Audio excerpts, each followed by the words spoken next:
Hello and welcome friends to our YouTube channel. आज हम लोग आप लोगों के लिए सामाजिक अध्ययन का सब्जेक्ट लेके आए हैं और ये है पार्ट 4। इससे पहले 3 और पार्ट डल चुके हैं फ्रेंड्स, आप प्लेलिस्ट से जाके चेक कर सकते हैं। ये चौथा पार्ट है। तो चलिए स्टार्ट करते हैं आज का सेशन। स्टार्ट करने से पहले अगर आप इस चैनल पर नए हैं तो चैनल को सब्सक्राइब कीजिए, बेल आइकन दबाएं, जिससे कि आने वाले वीडियोज़ की नोटिफिकेशन आप लोगों को मिलती रहेगी। आज का पहला प्रश्न है, जैन धर्म त्रिरत्न में किसे सम्मिलित किया जाता है? तो किसे सम्मिलित किया जाता है? ऑप्शन डी जो है इसका करेक्ट आंसर हो जाएगा। ये सभी कहने का अर्थ है साम्यक दर्शन, साम्यक ज्ञान और साम्यक चरित्र, ये सभी को जो है त्रिरत्न में शामिल किया गया है। अगला प्रश्न है, महावीर का जन्म कहाँ हुआ था? तो महावीर का जो जन्म है वो वैशाली में हुआ था। ऑप्शन सी इसका करेक्ट आंसर होगा। अगला प्रश्न है, साम्यवाद किस धर्म के दर्शन का मूल आधार है? तो इसका जो सही उत्तर होगा वो होगा ऑप्शन ए, जैन धर्म का। अगला प्रश्न है, प्रथम जैन संगति कहाँ आयोजित की गई थी? तो जो प्रथम जो संगति है जैन धर्म की वो जो है पाटलिपुत्र में आयोजित की गई थी। तो ऑप्शन बी इसका करेक्ट आंसर होगा। अगला प्रश्न है, महावीर ने किस भाषा में उपदेश दिया? तो महावीर जी ने जो है प्राकृत भाषा में अपना जो उपदेश है ये दिया था। ऑप्शन ए इसका करेक्ट आंसर होगा।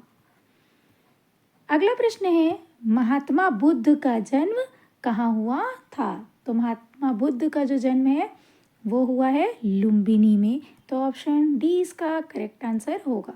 तो याद रखिएगा फ्रेंड्स, जो जैन धर्म में महावीर का जो जन्म है वो वैशाली में हुआ था और जो बुद्ध का है वो लुम्बिनी में हुआ था। तो ये जो है करेक्ट आंसर होगा।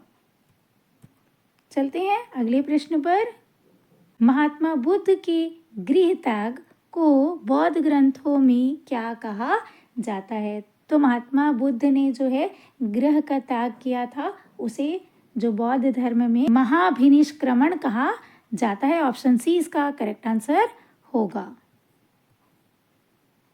अगला प्रश्न है, महात्मा बुद्ध को ज्ञान की प्राप्ति कहाँ हुई? तो महात्मा बुद्ध को जो है बोध गया में जो है ज्ञान की प्राप्ति हुई थी, निरंजना नदी के तट पर। अगला प्रश्न है, महात्मा बुद्ध ने अपना पहला उपदेश कहाँ दिया था? तो जो महात्मा बुद्ध है ने जो है पहला उपदेश जो है वो सारनाथ में दिया था। ऑप्शन डी इसका करेक्ट आंसर होगा। अगला प्रश्न है,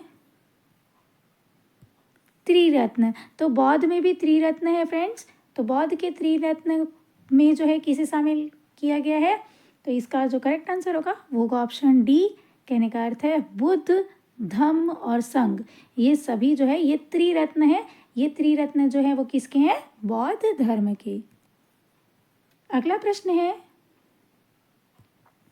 महात्मा बुद्ध ने अपने उद्देश्य किस भाषा में दिए? तो जो महात्मा बुद्ध है वो अपने उपदेश को किस में दिए हैं? ऑप्शन ए इसका करेक्ट आंसर होगा पाली में।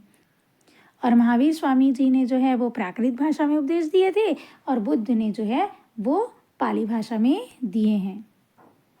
अगला प्रश्न है, महावीर को निर्वाण की प्राप्ति कहाँ हुई? तो महावीर जी को जो है निर्वाण की प्राप्ति कुशीनगर में हुई थी।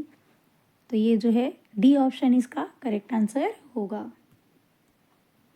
अगला प्रश्न है, बौद्ध की संगति का आयोजन कहाँ किया गया? तो बौद्ध की जो संगति है उसे कहाँ किया गया था? ऑप्शन डी इसका करेक्ट आंसर होगा राजगृह में। अगला प्रश्न है, चतुर्थ बौद्ध संगति कुंडलवन में किसके शासनकाल में आयोजित की गई? तो ये किसके शासनकाल में हुआ था? ऑप्शन सी इसका करेक्ट आंसर हो जाएगा कनिष्क के शासनकाल में जो है चौथी जो है बुद्ध संगीति का आयोजन किया गया था।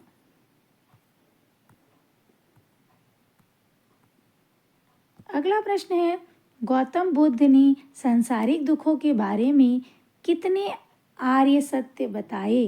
तो इसका जो सही उत्तर होगा वो होगा ऑप्शन बी 4। अगला प्रश्न है, गौतम बुद्ध की जीवन संबंधी कहानियों का वर्णन किसमें है? तो किसमें है? ऑप्शन ए इसका करेक्ट आंसर हो जाएगा जातक कथा में। अगला प्रश्न है, 16 महाजनपदों के बारे में किस बौद्ध से ग्रंथ से जानकारी मिलती है?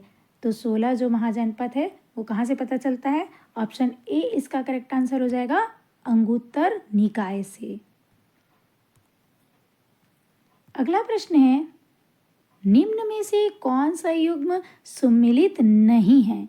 यहाँ पर महाजनपद दिया गया है और राजधानियाँ दी गई है, तो इसमें से जो है डी ऑप्शन इसका करेक्ट आंसर हो जाएगा।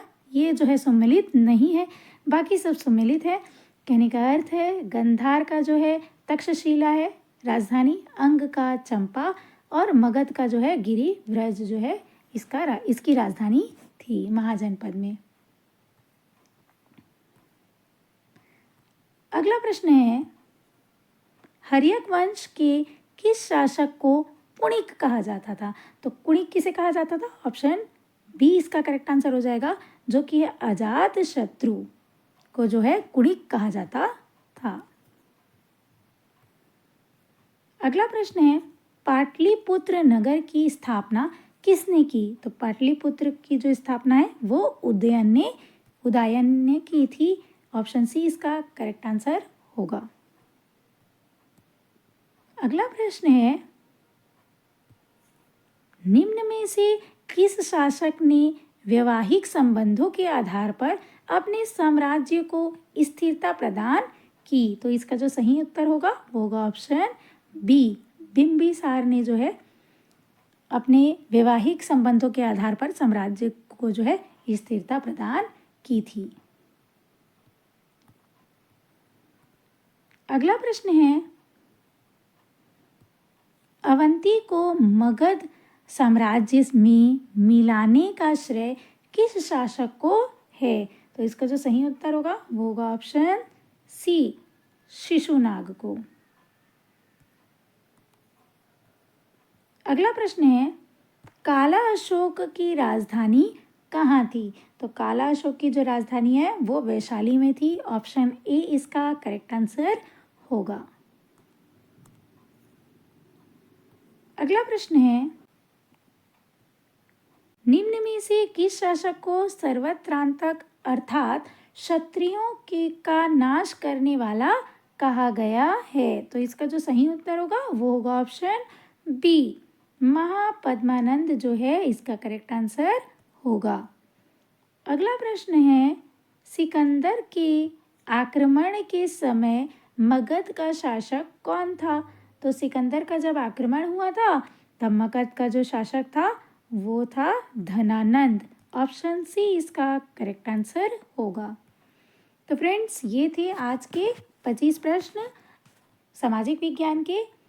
अगर वीडियो पसंद आई हो तो लाइक शेयर सब्सक्राइब ज़रूर करें और बेल आइकन दबाना न भूलें, जिससे कि आने वाले वीडियोस की नोटिफिकेशन आप लोगों को मिलती रहेगी। मिलते हैं अगले वीडियो में। Thanks for watching.